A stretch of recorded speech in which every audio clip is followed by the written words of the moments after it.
part of the Evil Dead roundtable for my show? Hell yeah, I would. Okay. I'm gonna ask Mr. Wise as well. Awesome. I got to.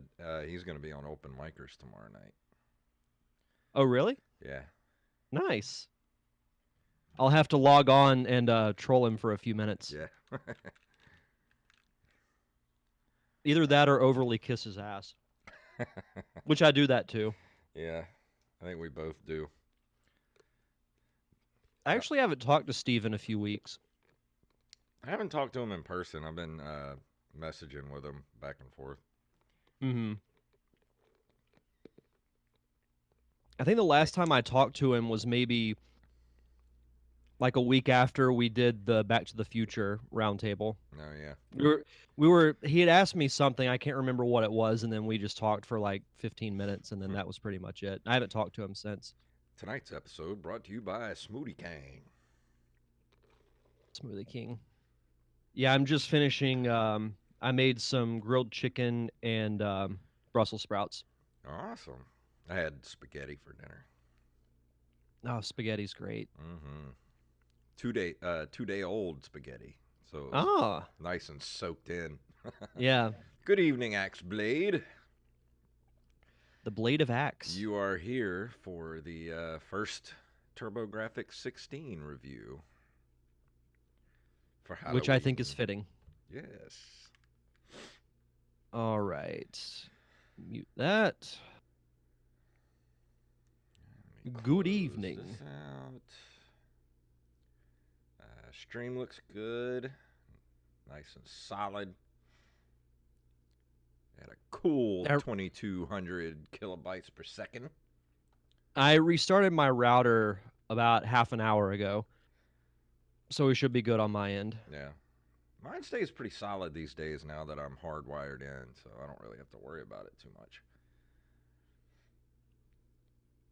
It's gotten to where my Wi-Fi is not great.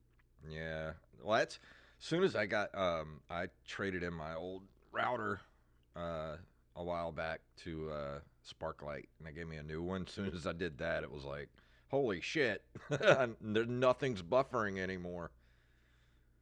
I might need to do that because I was watching Netflix last night, and it was buffering like crazy. Mm-hmm. Yep. All right. I'm pretty much good to go if you are. Yep, I've got all the tabs open and everything, so I'm all set, sir. Oh, by the way, I have the commentary track for Mortal Kombat set to go public, I think, next Wednesday morning, so I'll put it on the regular podcast feed set for that day too. Okay. Yeah, I'll retweet it and everything. All right. Just let you know, just in case we run out of room on Libsyn this month, we might have to put a couple more bucks into it to fit all the shows we're putting up. Yeah. Because this will be 5 shows plus that. So. Yeah. Because I might have to do it for mine too. Luckily, the one I'm posting tomorrow is only like half an hour, so that's why I should be okay. But I'll what I'll do is like later on in the month, I'll check the feed, and then that's why I've been trying to keep the open micers episodes shorter too, because we kept running out every month, and I was putting an extra $5-10 in just to give more room. Yeah, I've gotten to where I try and keep all my shows like right around an hour, maybe a little bit more. Yeah. Because even the Back to the Future one, it originally went like an hour, almost an hour and a half, and then I cut some of it out just so it would be just under an hour. Because some of it was just us rambling for no real reason. Yeah, that happens. Yeah. All right. We would never do that on this show. No, never. There's no tangents on this show. We are strictly professional. Yes, we are. All right, here we go in 3, 2, 1. Do you like this show and you want to help support us? Do you want us to stay ad-free? Do you want extra episodes every month? Of course you do. And head over to patreon.com/nerdcaveretro. Become a Patreon supporter of this very show.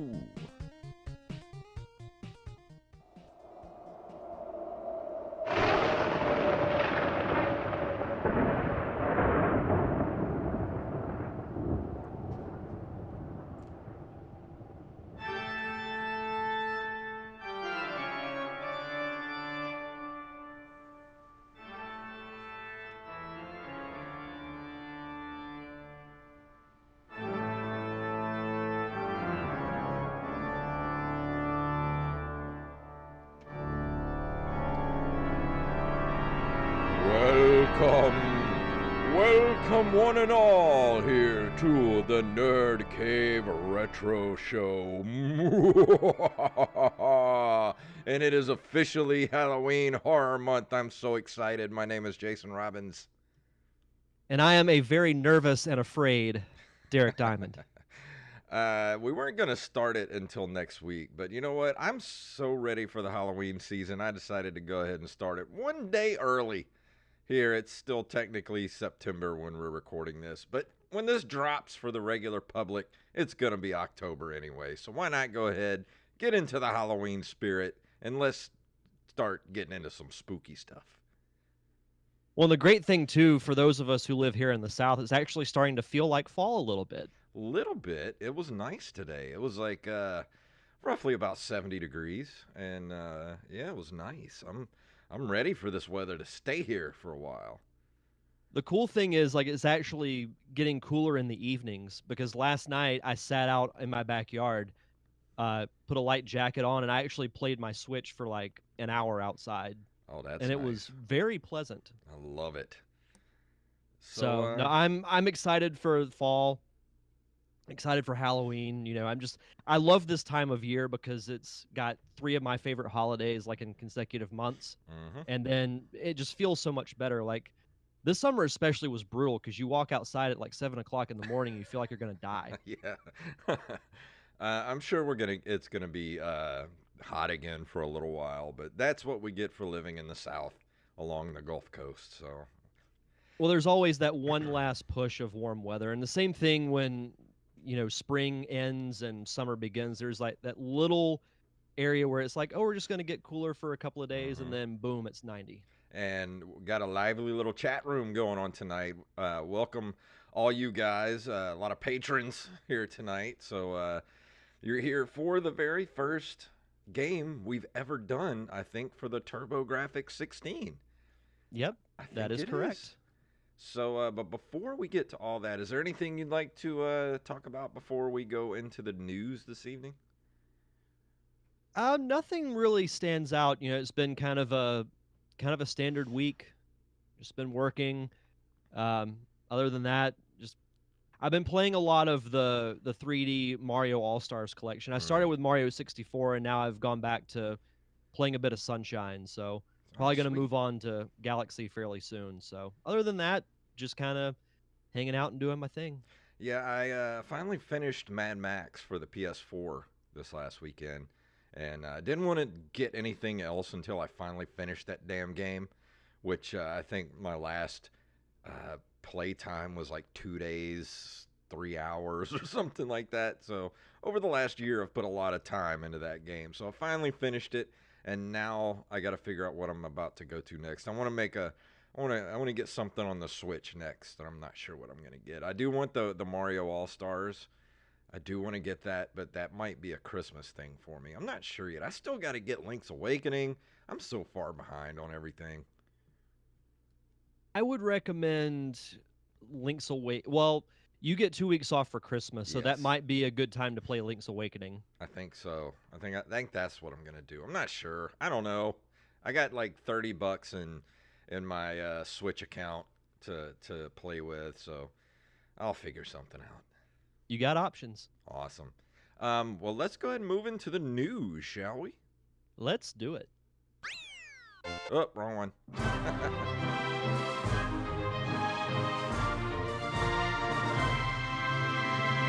This came to us through our email from I Am The Rampage from IGN.com. PS5 will be backwards compatible with 99% of the thousands of PS4 games Sony has tested.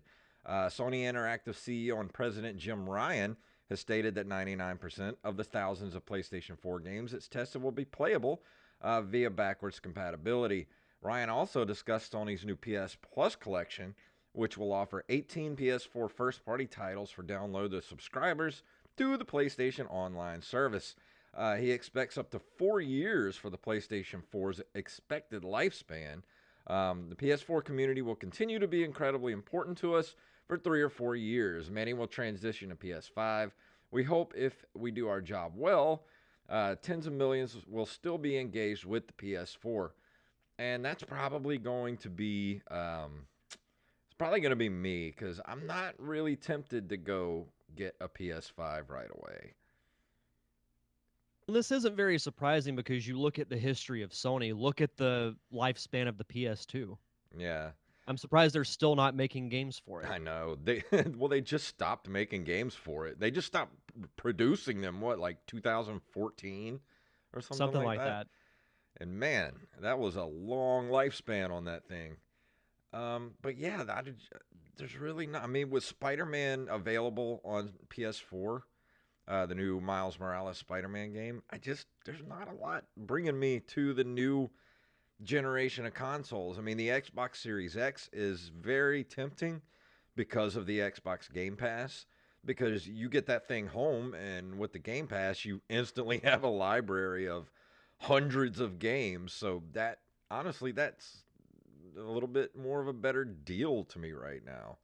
But honestly, I'm still not in any hurry. I never get a console at launch. The last time I did, I got red ringed twice before I got rid of it, moved up to a 360 Slim, Elite Slim, and that one lasted me until I eventually moved on to the PS4. But I until there's something I have to play, I'm just not really that ready to jump. I mean, I'm perfectly happy with the PS4 and the backlog of games that are going to get cheaper now, that I'll be able to play. And plus, the Switch still has a lot of life left in it, too. So like I said, I'm not really ready to jump to new generation.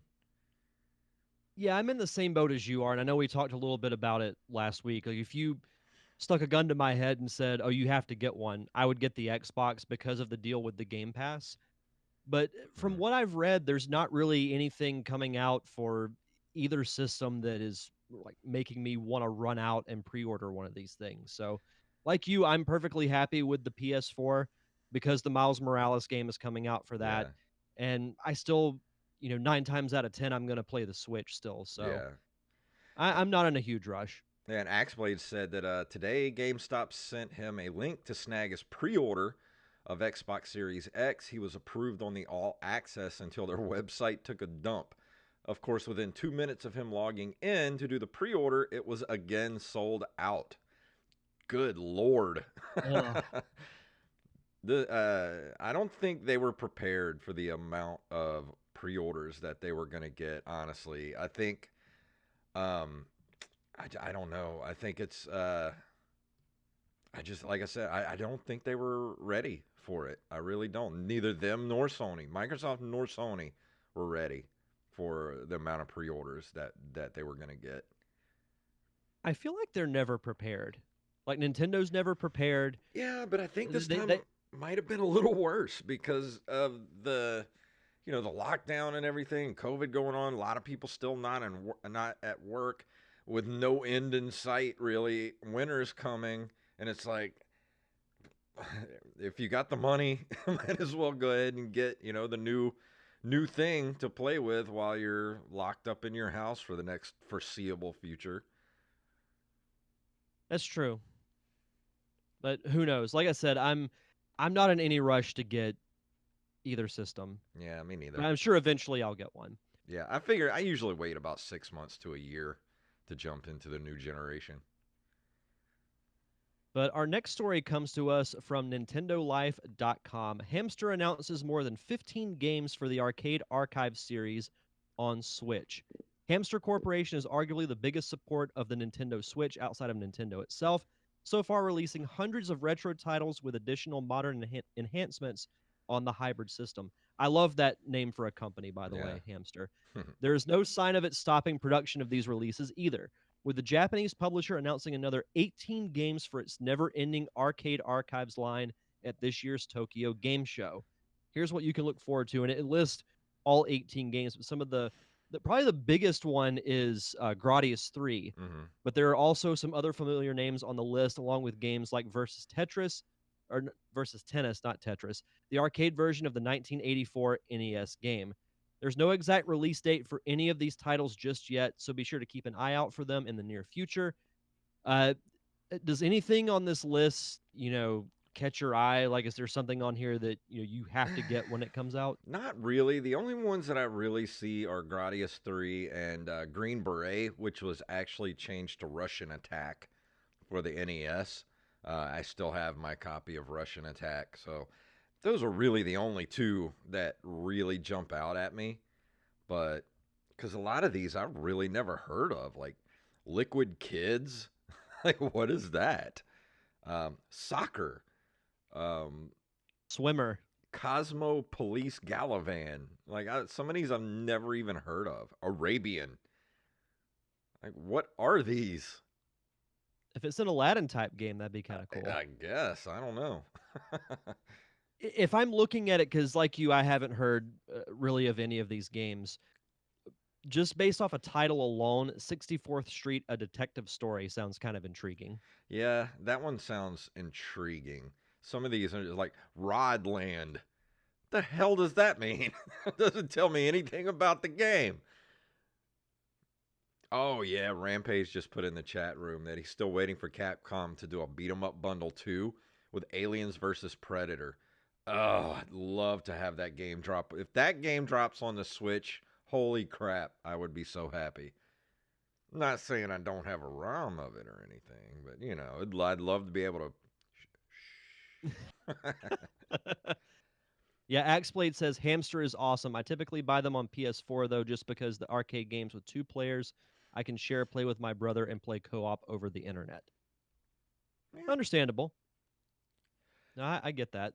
This next story sounds so cool that I can't even believe it's true. This is from NintendoLife.com. This NES-based take on Smash Bros. Or Brothers, however you pronounce it, has a Wi-Fi chip in the cart for online play.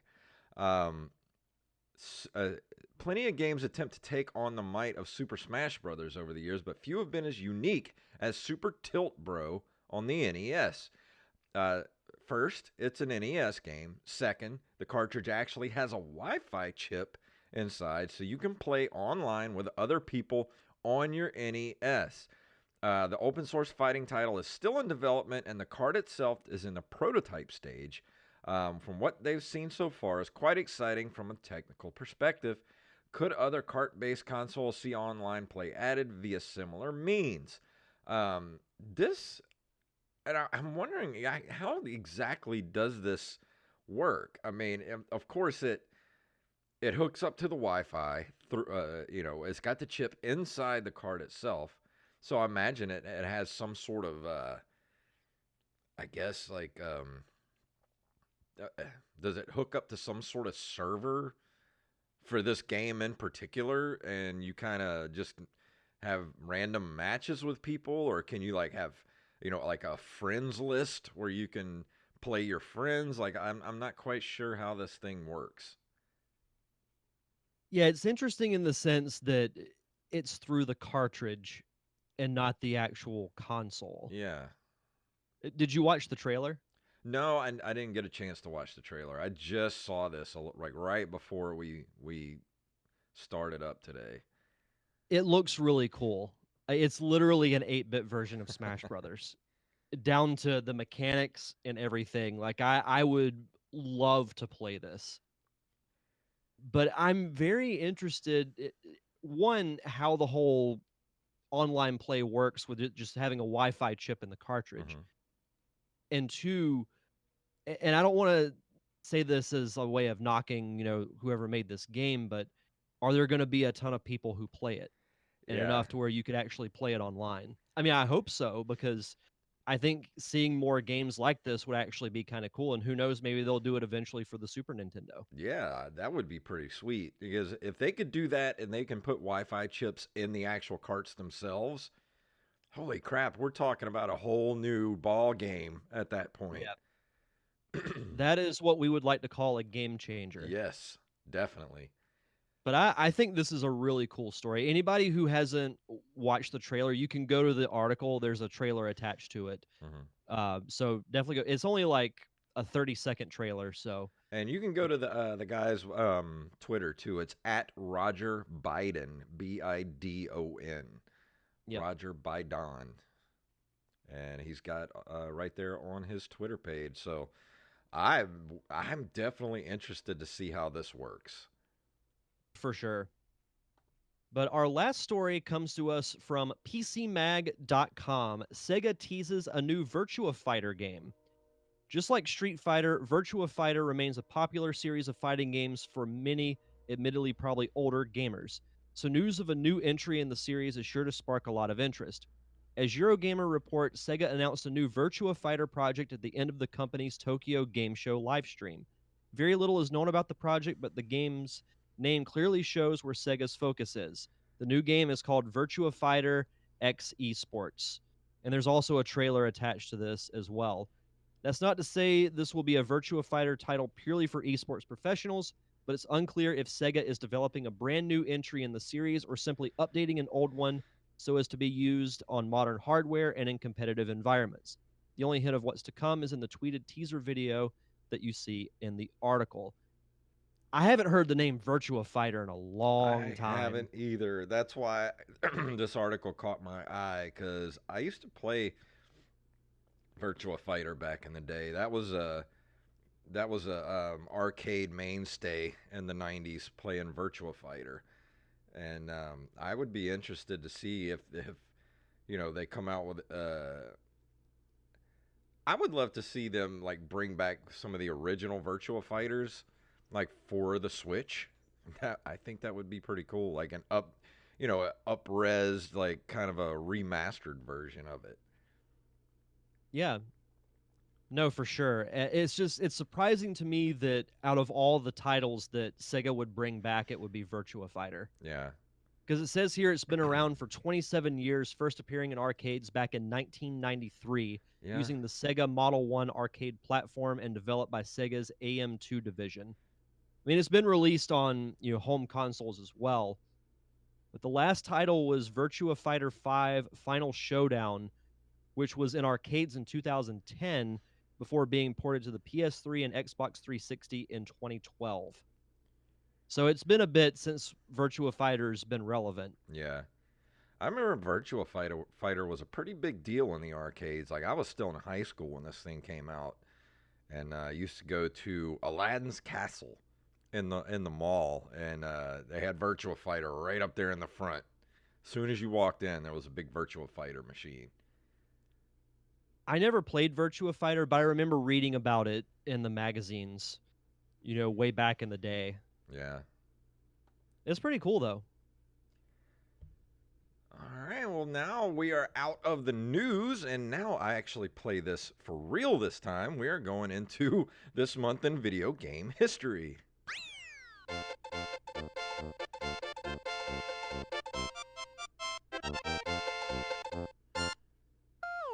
On October 18th of 1985, the NES home video game console, the export version of the Famicom, is launched for a limited test market in the United States, along with Rob, the robotic operating buddy peripheral.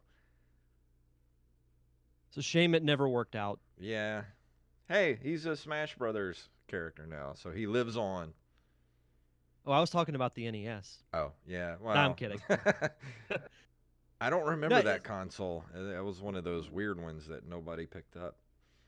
it ain't no Sega. Yeah. Not a knock on Sega, but no, I mean, it's around this time that, a lot of very important gaming elements were released. And I mean, the NES is one of them. I look at the NES and I also look at the original Donkey Kong as being two of the most important pieces of video game history. Mm-hmm. Because what would the gaming world be like if not for Donkey Kong Mm-hmm. or for the NES? Always makes me wonder. Like we talked about this before, but why was Donkey Kong not the main villain of Super Mario Brothers? Yeah, it is true. On the flip side of that, I would say if that happened, I don't think we ever would have gotten Donkey Kong Country. No, definitely not. But still, it's weird. Like they would, because that's Mario's first villain and then Yeah. Donkey Kong became a good guy. What is happening in the world? Dogs and cats living together. Mass hysteria. Well, and it's also, even Pauline, who was the Hmm. damsel in distress, she was never seen again until Odyssey. Yeah, almost what? Almost 40 years before she popped up again. And she aged very well. Yeah, she did. So give her that. Now she's the mayor of a city. Staff Sergeant Sketch joins us finally. Says he still exists. Glad you do. Glad you could join us.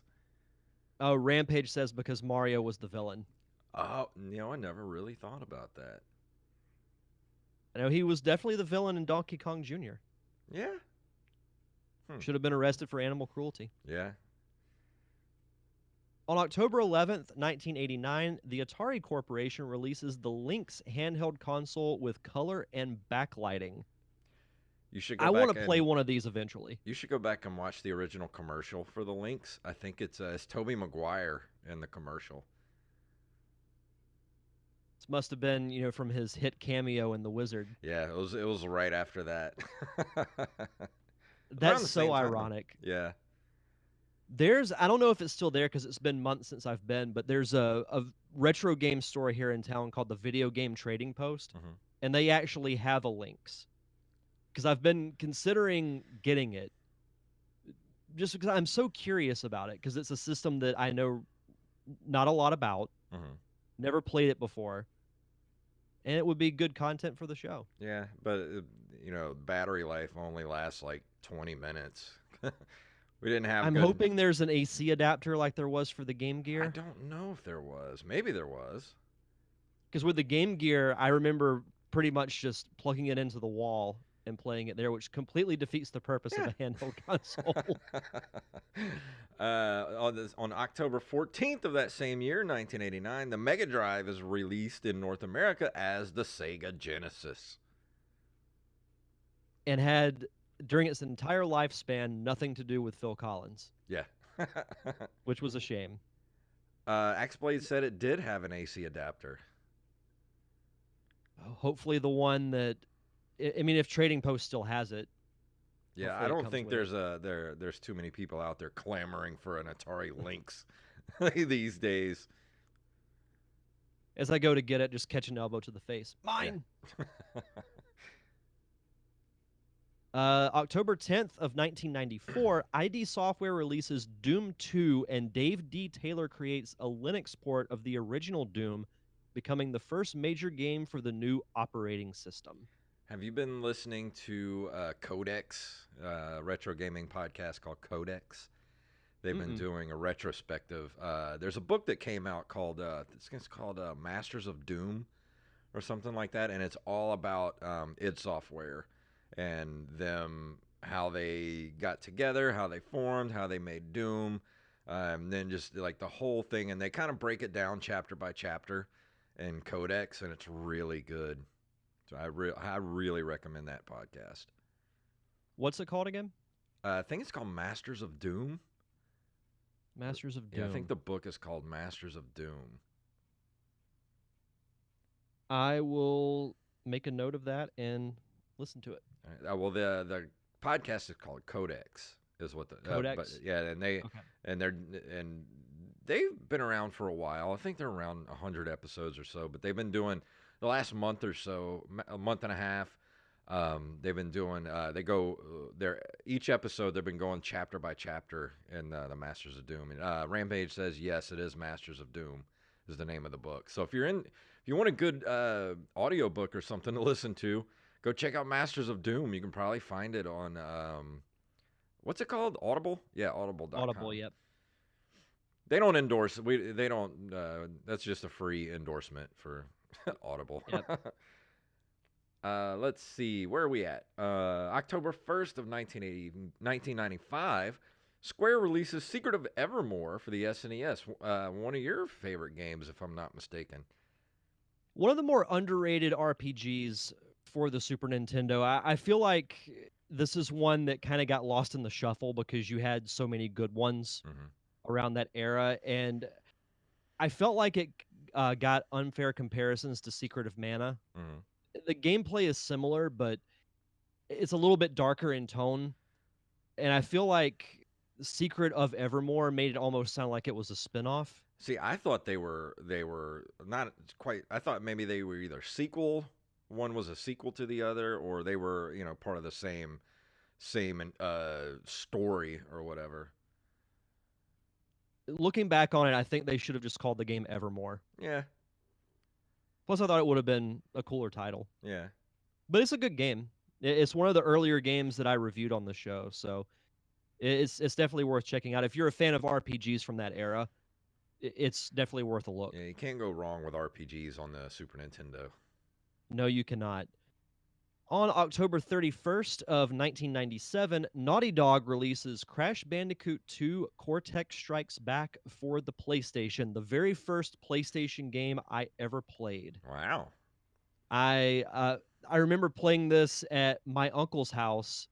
It was after, I can't remember which storm came first, Hurricane Aaron or Opal. I want to say it was Opal. And I was at my uncle's house because he had power and I did not. And I remember playing this game, and I want to say I was hooked because I like the Crash Bandicoot games. I'm not like as big a fan as I am of like, you know, Sonic or Zelda or Mario, but it's still to this day my favorite Crash Bandicoot game. Yeah, it's crazy to see they started out, you know, making Crash Bandicoot games, and nowadays they're making uh, the Uncharted series.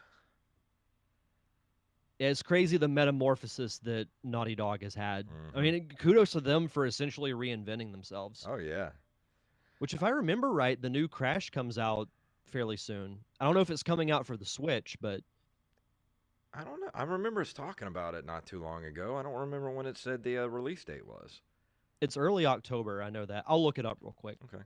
October 21st of 1998, Nintendo's Game Boy Color handheld console is released in Japan. I never got any of the Game Boys past the original. Oh, I love the Game Boy Color. I see them all the time at you know, like flea markets and stuff. I should just get one. Whenever they were released, you could get them in two different colors. You had the solid blue one, and then you had the transparent one. I always see the transparent ones. Anytime I see one, it's the transparent one. I had the other one, but it was cool because there were some games that it was almost like they were enhanced. Why did everything Like in the 90s have to be transparent? Transparent phones, transparent Game Boy, transparent everything. There were a lot of phases in the 90s. It was like, you know, anything that was extreme had to have an X. Like the X had to be like really prevalent. Yep. So the 90s. yeah, that was a fun time. You were so quaint.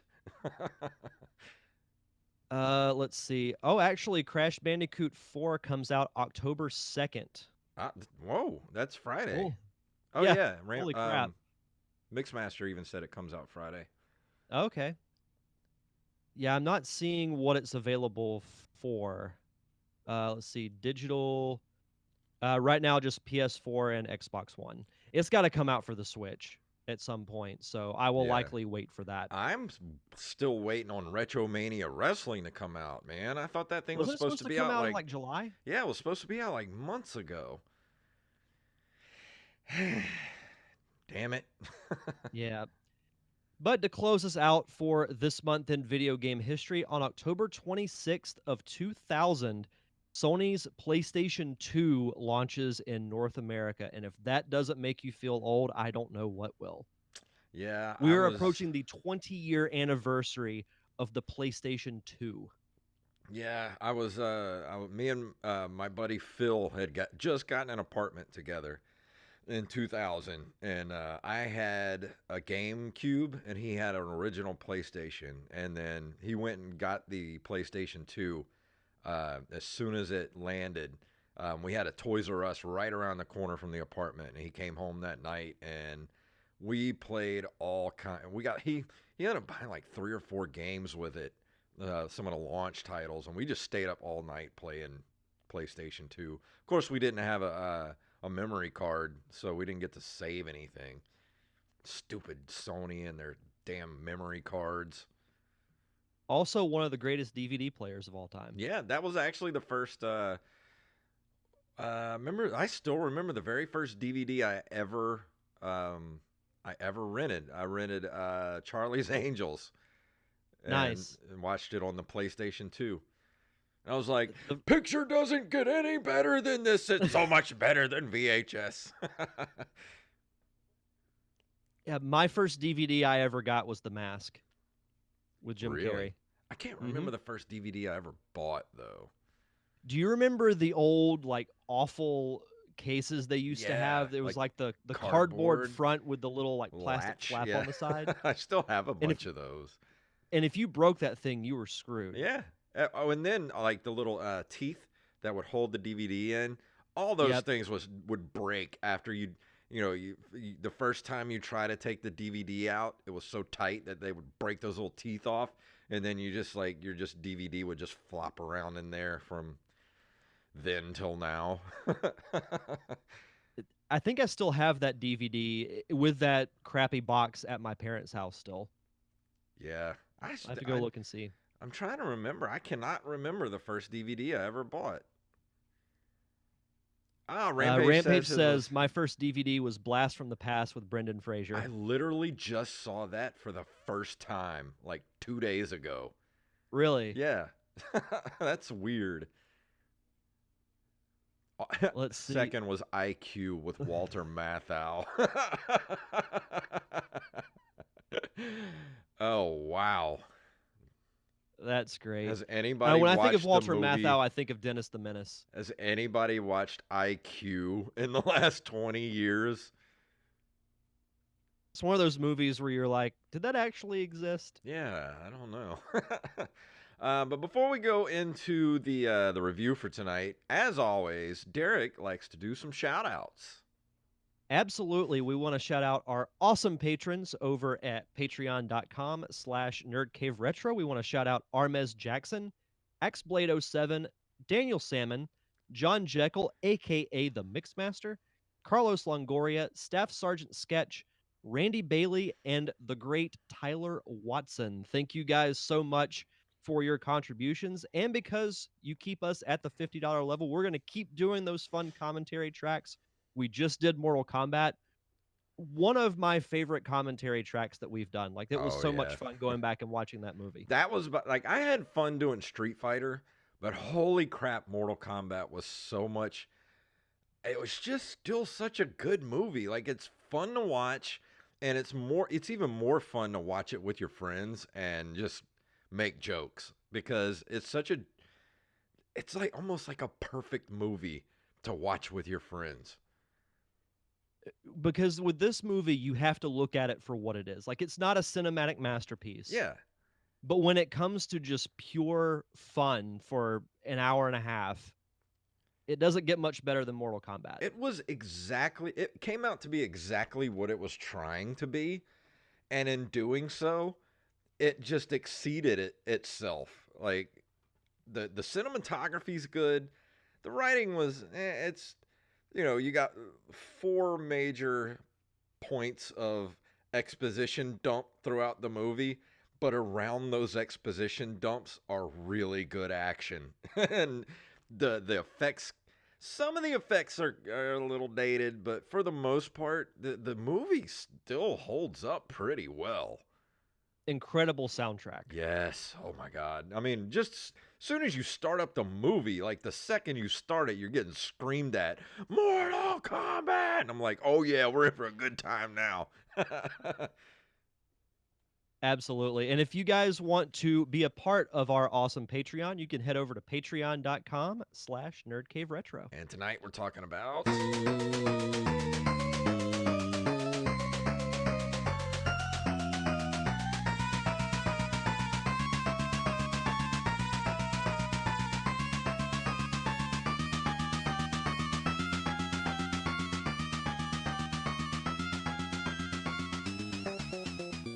Splatterhouse. Yes, it's time for Halloween Horror Month, and we're starting out with Splatterhouse. Oh, and Axeblade said my impression of Christopher Lambert was excellent. He laughed his ass off. But why was he cast as Raiden? Like, don't get me wrong, I love Christopher Lambert, but he had no business being in that movie as Raiden. but it was It was a little perfect. bit of an odd choice, but Yeah, it was weird. It was weird because it worked out, and I don't know. I loved it. I love that movie. But yeah, speaking of Axe Blade, he sent us the Turbor-Grafx 16 Mini last week or week before, and thank you very much for that. And he gave us the gift of future content. And one of the first games I wanted to play, first games I did play on this Turbor-Grafx 16 Mini was Splatterhouse. And Splatterhouse is a beat 'em up arcade game developed and published by Namco. It is also subsequently the title of a series of games released in home console and personal computer formats. It was heavily influenced by American slasher films and the works of horror writer H.P. Lovecraft, and is a homage to the violent horror films of the 80s. Um, Due to its violent nature as well as some questionable enemies, the TG16 port of Splatterhouse had a parental advisory warning printed on the front of the box that read, "The horrifying theme of this game may be inappropriate for young children and cowards." And I always remember that because I never had a Turbor-Grafx 16. I didn't know anybody that had one. So I used to go, me and my buddy Lance back in high school used to go. He had a car, I didn't. So on Fridays and Saturday nights, we would go hang out at Toys R Us.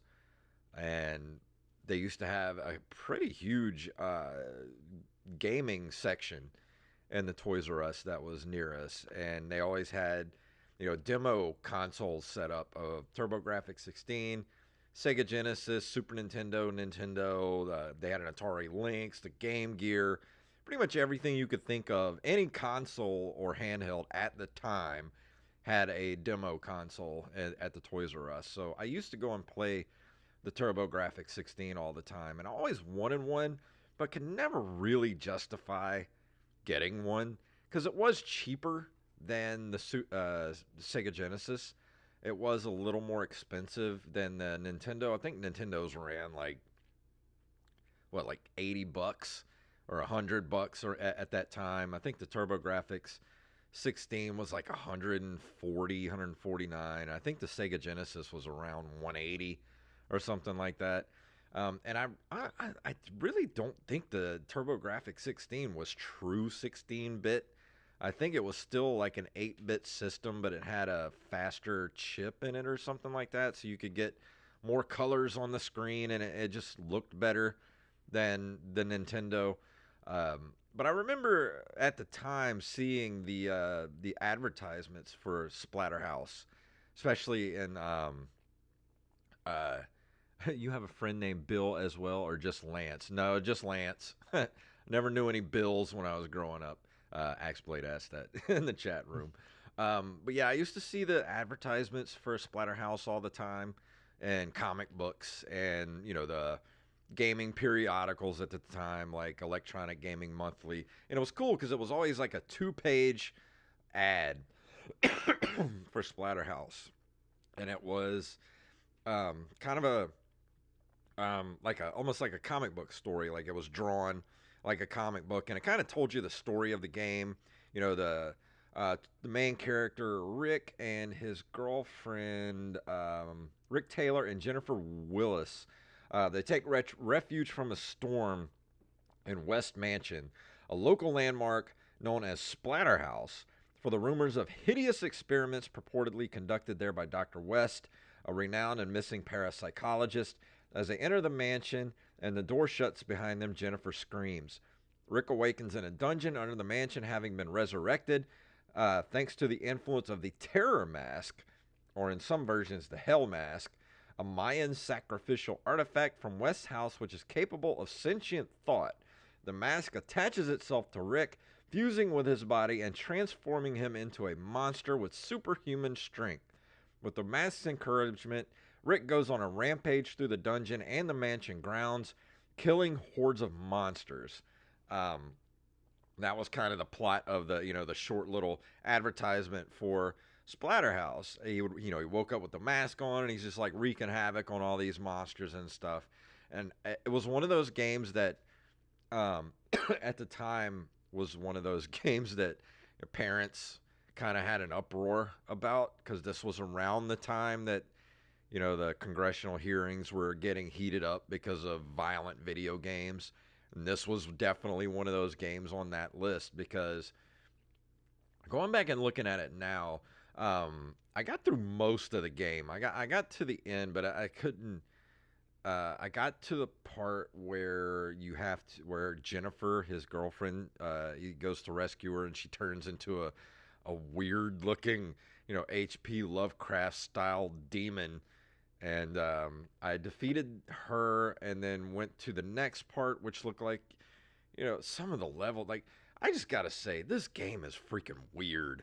Like, the level design and the characters that you're going up against, like it says, it's like it's inspired by, HP Lovecraft, and just like the weird non-humanoid, like demon type characters. And some of the bosses are like, this is almost like 16-bit Silent Hill almost. And it's got a definite feel to it. Like, for some reason when I was playing it, I kind of definitely got almost like a Maniac Mansion vibe out of it. And its controls are a little stiff. Like, it's very arcadey. The controls are a little stiff, but you kind of get used to it after a while. One of the things that I really like about the Turbor-Grafx 16 is they do have it has the turbo switches on the controller itself. So you can turn on turbo, and you can just hit the button and hold it, and it's basically works like, turbo on, the NES Advantage or the NES Max, some stuff like that. And it has 3 different settings on it, which is cool. But yeah, it's definitely, it's one of those games that starts out kind of like Ninja Gaiden. It starts out pretty easy. You're going through it. You get to like level 3, and it starts to ramp up, and it gets pretty tough the further you get into the game. Yeah, and looking at some of the screenshots, you can even see the influence of some movies as well, because you look at the main character and you instantly think of Jason from Yeah. Friday the 13th. Well, I So think in the original arcade version, he was like, yeah, this picture here is the arcade version screenshot, and he is wearing a hockey mask, and they there's had to. also another screen cap of the PC version Okay, where it yeah, looks very similar. It's a little yeah, bit farther down on the page. he's got the hockey mask on, but the Turbografx 16 is basically, it looks almost the same, but it's colored maroon. So I guess because they didn't want, the Friday the 13th people to come after them, because it does look like you're playing Jason Voorhees throughout this game, which I like that aspect of it. But like you look at this screenshot here, and you got your this is the first boss of the game, and he's in level 3, I think. And he's got like a bag over his head. He's got like raw meat arms, and uh like chainsaw blades for hands. It's like, so some of the creature designs are just horrific, like nightmare inducing in this game. Yeah, the thing that I keep going back to, hearing you talk about this game is I could see this as like I don't want to say more comedic, but I could see this uh, taking this and essentially making it like a horror film. I think, yeah, I mean, you definitely could. This would be right up like Bloomhouse's alley to Yeah. do something like this, but you would definitely have to keep that HP Lovecraft vibe to it, and have like weird creatures and weird subterranean places he's got to go through. And because you go through these gross, like, we had this thing, and we touched on this a little while ago. um there was a period from about 85, 86 to 94, 95, where as kids we were obsessed with things just being gross and weird.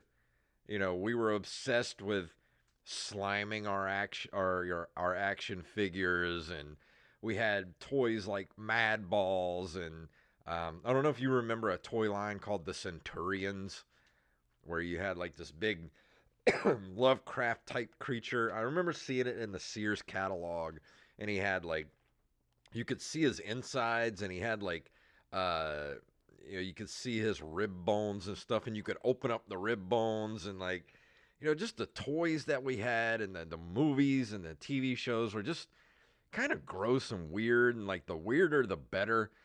And this game fits right into that weird slot where it's pretty original.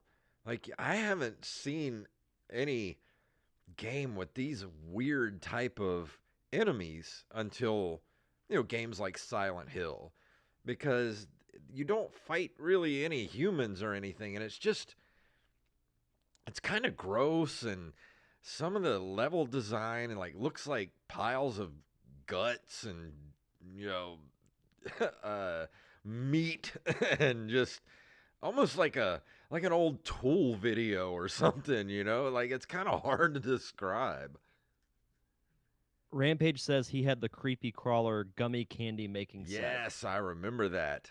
Do you remember there were these toy sets that reminded me of. It's like mad scientist toy sets where you had like a skull, and you could like form um like had like almost like Play-Doh or something, where you like make monsters, and like I don't know, it was all kind of play sets where you can make gross stuff to eat back then. Did it have like a stencil that you could put the putty in I and you like think close it so. and then it's whatever the shape of the stencil was? Yeah, like I'm having like vague memories of something I haven't thought about in 30 years. But I'm starting to remember all the weird stuff. I remember seeing stuff like that in the store. When I was a kid, I was more of a action figure and Lego type Yeah. of kid, but I want to say I remember seeing that type of stuff or stuff similar to that on the shelves. I remember there was this one kid I bought too when I was a kid. I can't remember what they were called, but they were these weird looking plastic things, and they looked gross. And you squeezed it, and like this horrible smell would come out of it. I remember I got one for like $1 at like TGNY or something, and I had it in the car driving home. And the guy was his name was like Vinny Vomit or something like that, and I squeezed him in the car, and it smelled so bad it made my mom almost vomit, and she like rolled the windows down and made me throw it out the window. I was so sad. If anybody remembers what I'm talking about, we had so much gross stuff as kids. But back to the game. Yeah, you're not gonna play anything that looks like this from that time. I remember, the only other game I can remember that has like weird environments is Life Force. Did you ever play that for the NES? It was, I think it was it part of the Gradius series? That was Gradius 3 on the Nintendo, I think. 'Cause it was called No, something. I don't recall playing it. No. Yeah, it was called Life Force, and it was like Gradius, but it had weird, like you were traveling inside of a huge. Yeah, Axblade said it was part of the Gradius series. You're like inside a huge like space worm or something like that. Yeah, Garbage Pail Kids. I can't believe I forgot Garbage Pail Kids. That was another thing that was gross. Did you ever see that Garbage Pail Kids movie back in the day? Mm-mm. Oh, dude, we might have to watch that for commentary. Sure. Here's the thing, like I don't see it being any worse than Double Dragon. No, I think So it's like, it's on that level though. It's pretty bad. okay, Yeah. bring it on. Hmm. Let's do it. But there's not really much else I can say. I mean, if you like horror games, this is definitely worth playing. I don't know if if it's worth buying a Turbor-Grafx 16 Mini for. But there's plenty of other stuff. One thing I like about the TG16 Mini is it's got like 20 something or so games for the Turbor-Grafx 16, and then it also has a lot of games from you can switch it to where it's the oh crap, what do they call the PC Engine in Japan? So there's a lot of PC Engine games on there too. So it's got a lot of stuff on there. So I would say it's worth it. I don't know how much the Turbor-Grafx 16 is going for, but I would definitely wait for a price drop and pick it up. But Yeah. I highly enjoy the. I mean, the game is it's nothing special. I mean, it's your straight up beat 'em up, but just the weirdness of the game, like it's so completely weird. It's all I can say about it. It's strange and weird, and it's like playing Friday the 13th. Jason goes to hell and fights demons. This pretty much is what this game is like. Well, it looked like it got some mixed reviews. Metacritic gave it a 49 out of 100. I don't know why you wouldn't just round that up to a 50. Yeah. But that was the iOS version. All Game gave it 4 out of 5 stars. GameSpot gave it a 4.7 out of 10 because it was also released for the Wii's Virtual Console. Because that was actually Yes. my introduction to the Turbor-Grafx 16. Because I saw it as an option, and I'm like, "What is this?" And then read what it was, and I was like, "Oh, I had no idea this even existed." Yeah, it is part of the Namco Museum compilation for the Nintendo Switch. Oh, So interesting. you play it on the Nintendo Switch. I did not know that. Nice. I did have a Very couple of cool. sequels too. How many sequels did this thing have? I know it got ported a lot. Um, Yeah. doesn't say. I can't find anything about the sequel. I know they made like 3 or 4 sequels to this game. But I really like the music for the game too. It definitely kind of fit and gave it that weird eerie feeling. And that was one of the good things that this game did. Like I said, it gave me a real Maniac Mansion vibe, and it really just the environment of the mansion plus the weirdness of it and the music really all fit together to kind of bring you into an immersive experience because it's just it's like I just kind of constantly wanted to like pause it just to look at the character designs in the game because it's you don't see weird stuff like this in any of the other games. Yeah. It looks interesting though. Like I'd be interested in trying it out. So whenever you pass off the Turbografx Mini to me, I'm definitely going to try it out. Yeah. And you get certain weapons throughout the game. You get like a lot of times you get a 2x4 to swing. You get a golden meat cleaver. There's a shotgun in the game, which I do highly recommend. When you find the shotgun in level 3, at the beginning of level 3, hold on to it as best as you can till you get to the end boss because there's another shotgun there, and it takes a lot of shots to bring that dude down. And he's the one that's in the picture here with the chainsaw hands and the bags over his head. Oh, Uh, I see it. Yeah. but yeah, it's not a great game. It's good, and it's definitely worth playing for Halloween. And it's not a real long game either. I think it's like 7 or 8 levels, and that goes by pretty quick. I would give it. It's pretty average, so I would probably just give it a 6.5 or a 7 out of 10. I think that's fair. Yeah, I just really like the whole aesthetic of the game. I wish it was there was a little more. I don't. It felt like I just didn't like the controls of the game. It felt too stiff to me, and I just wish there was a little. It was a little more um, faster paced, almost like Final Fight. If it was more like Final Fight, I think I would have enjoyed it a lot more. No, that makes sense. Rampage says in the chat that I do not need to watch the Garbage Pail Kids movie. Shut up, man. I may not have a choice. Man, I'm trying to get him to watch a bad movie. Stop it. Oh, yeah. Actually, my cat, Rampage, was asking me if Bubby's showing any improvement. Yesterday, my cat Bubby got diagnosed with pancreatitis and had inflamed intestines and liver. So I've got to give him a crap ton of meds over the next few weeks, and I'll keep everybody updated on how he's doing. But he seems to be pretty good today. He's up and active and doesn't act like he's in pain anymore. So hopefully that whatever super shot they gave him yesterday helped kind of kickstart him into recovery, and all the medicine I give him is going to start working soon because he's my boy. And I can't do without him.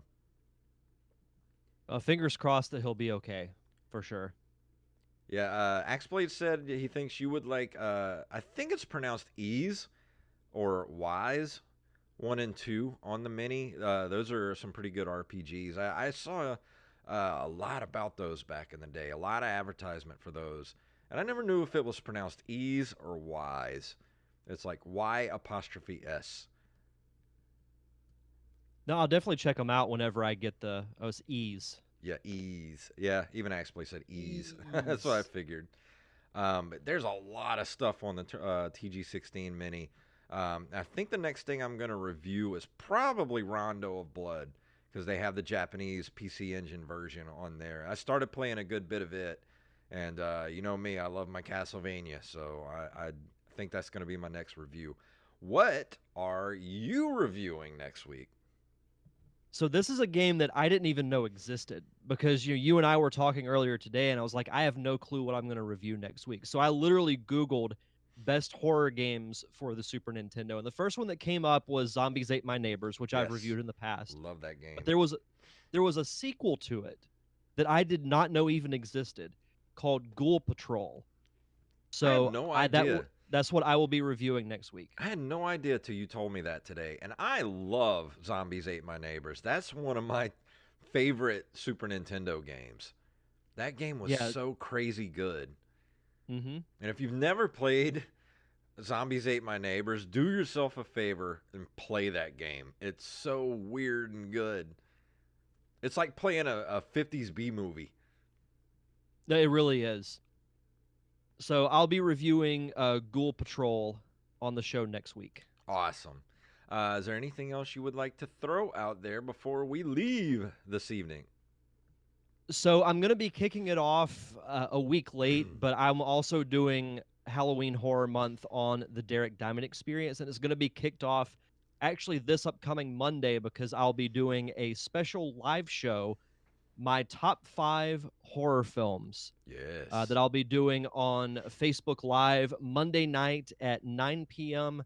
Central Time. Because something I forgot to mention at the top of the show. So years ago, and we're talking like 10 plus years, I started taking Taekwondo classes. Mm-hmm. But I never finished. So I decided to go back and get my black belt in it. That's awesome. So I started this past Monday, and I am sore as a mother trucker. I'm sure. It hurt to cough this morning. Well, you'll get back into it in no time. Yeah, and some of it was coming back to me whenever, I did class on Monday. So I'm probably going to be doing classes Mondays and Thursdays for right now. And they do classes Monday, Tuesday, Wednesday, and Thursday. So might have to mix a couple of those in or whatever, but it felt good to be back. So yeah, got that going on, but yeah, I'll be doing so I'll be getting back home just in time to do the show on Monday. So if you want to leave your list of top 5 horror films, just go over to facebook.com/ddiamondpodcast. You can also leave it on Twitter or heck even Instagram as well. So I'll be doing that this Monday night. Later in the month of October, we'll be doing a roundtable discussion on the Evil Dead franchise and a couple of other horror-themed shows that I'm still figuring out. So got all that going on. But of course, new episodes come out every Thursday on all podcasting platforms, and you can follow me on social media at D Diamond Podcast. Yes, Mixmaster, I will be streaming this weekend because I'm going to be a part of the October RGB High Score Tournament. We're going to be doing Castlevania for October, and I will be streaming the next couple of weeks, trying to get my time to be somewhat decent so I can at least finish the game within a 2-hour period. So that remains to be seen. Rampage says Twilight is the #1 Yeah. vampire horror movie. Yeah. Mixmaster asked if I'm on Twitch for my show. You said the new OBS can stream to all platforms, right? Yes. Yeah, the Streamlabs OBS. I will finally download that this weekend. I do have a Twitch channel. It hasn't been active in a bit because I haven't been able to stream anything, but I'll download the Streamlabs version this weekend and get that set up because I've been trying to kind of phase out Facebook just because it's not very fun to look at anymore. Yeah. So looking at I'll still stream like live shows to Facebook and everything, but the primary version, I mean, I'd love to switch over to YouTube. Yeah. But that'll be something to figure out. But yeah, I'll stream the show on Twitch as well. Fantastic. Well, if that's it, we can go ahead and get out of here. First show of Halloween Horror Month in the bag. If you would like to email us, you can email us at nerdcaveretro@gmail.com. We are at nerdcaveretro.com, and we're on Instagram and Twitter at nerdcaveretro, and individually at JayFunktastic and at Derek_Diamond. We're on Facebook at facebook.com/nerdcaveretro. Also, we are on Patreon at patreon.com/nerdcaveretro, where you can throw us a couple of bucks a month and keep us above that $50 level. And you can go listen to the Mortal commentary that we just dropped this last weekend. But if you can't do that, give us a couple bucks a month. We understand times are hard. Go leave us a review wherever fine podcasts are sold. So Derek, please tell them what it's all about. Yours with a twirling lawnmower.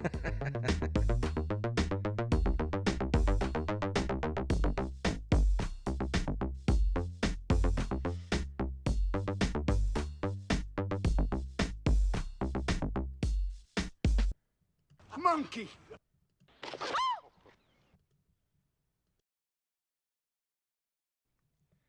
That was a fun episode. That was great. Thank Love you that guys show. for hanging out tonight, man. We had a Yeah, jumping chat room good chat. tonight. Great chat. Thank you for the Nutty Buddies. She brought me Nutty Buddies. Oh man, I love those things. They're my favorite. Big Deborah. That was good. I just love the enthusiasm. Big Deborah. Yeah, Big Deborah. Oh man, yeah, I had fun playing Splatterhouse. I started it over the weekend, played it for a few hours last night, and glad I finally finished Mad Max too. Like, damn, that game was a beast. Have you ever played the game Fall Guys on PS4? But I hear everybody talking about it. So when I was in Orlando, one of the guys that was staying with us at our Airbnb brought their PlayStation, and they had Fall Guys on it, and I started playing it, and I got hooked on it. So I've been playing it, a couple of nights a week. It's really fun. Is it free for like PlayStation Network, or can you buy it? I think you have to buy it. And that's what I had to do because I even had to resubscribe to PlayStation Plus. Okay. I was because my PS4 has been dormant for a long time. Because I was wondering if you had to have PS4, PS Online to be able to play it. Yeah, I think you do. I don't know if I want to do that though. Yeah, no, that's fair.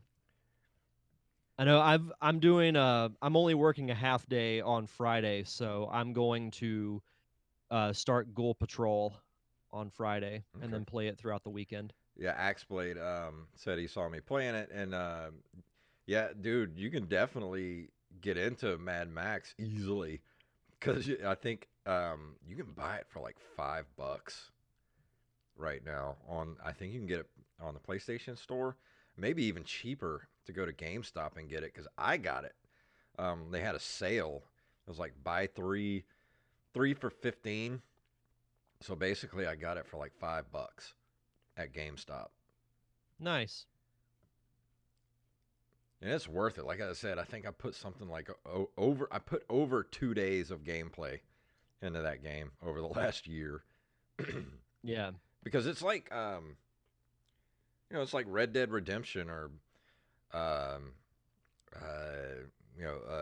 Grand Theft Auto, but in Mad Max world, and it's awesome. Um, it is, and yes and no. Yeah, Staff Sergeant Sketch asked if it was canon with the movies. What they did was when they were developing the game, they were given. They were actually, I think they were developing it separate from Fury Road, but it has like they took all the they got all the concept art and all this stuff for Fury Road. So a lot of that, it's like a mix of Fury Road um, and Road Warrior. So it's really more leans more towards the kind of the Fury Road-ish world of Mad Max, and it's crazy good. Which that's not a bad thing because I actually like Fury Road a lot. Oh yeah, Fury Road's the best of the Mad Max movies, and I love Road Warrior. Hmm. Beyond Thunderdome is good for about the first 30 minutes, and then it becomes a completely different movie. And I'm not a big fan of the last half of that movie. And Well, in first the Mad Max, original, the original is boring as shit. Man. yeah, God, that movie's boring and long. Like, the why is this? last like 10 to 15 minutes are great, Yeah, but man, it takes a long time to get there. yeah, it does. I've seen that movie maybe 3 times throughout my life, and every time I've seen it, I'm just like, get on with it. This movie's so freaking boring. Nothing happens for like the first hour and 50 minutes.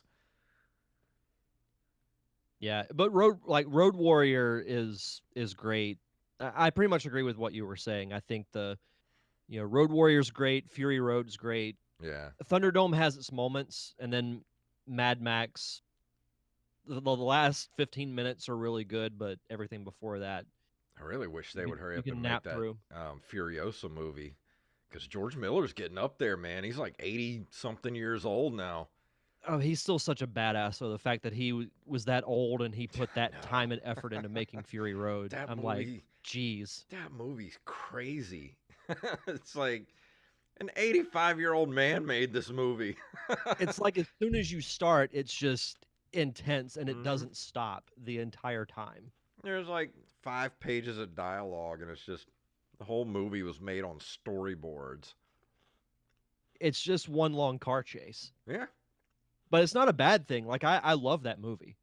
but yeah, I would definitely recommend Mad Max the game because you get a lot of story about the world and what happened. Like the the oceans receded and all that stuff, and then like the breakdown of society, and because you go around collecting these like little relics, history relics, and it tells you they like you pick up like a picture and it's got stuff written on the back, and it tells you like gives you insight into what happened, and like the breakdown of society, and that was what kept me going, was like looking for those history relics.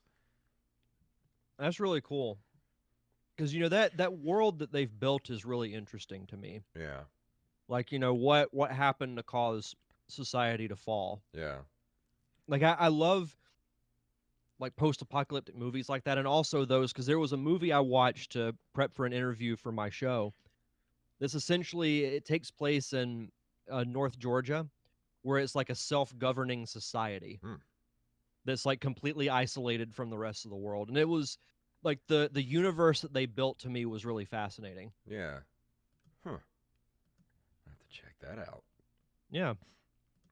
All right. Well, I'm gonna go ahead and go so I can get this thing edited up. And if you guys want to join me tomorrow night here on the channel, we'll be doing open micers with the great and powerful Steve Wise, and you definitely want to be here for that one. So I've got class at 7:30, but I will chime in the beginning All to right. just fangirl out over Steve Wise. Hell yeah. Well, good night, you guys. Thanks for joining us. And Mr. Derek, I will talk to you in the next couple days. And thank you, everybody, for hanging out. And I will see you guys later. Goodbye.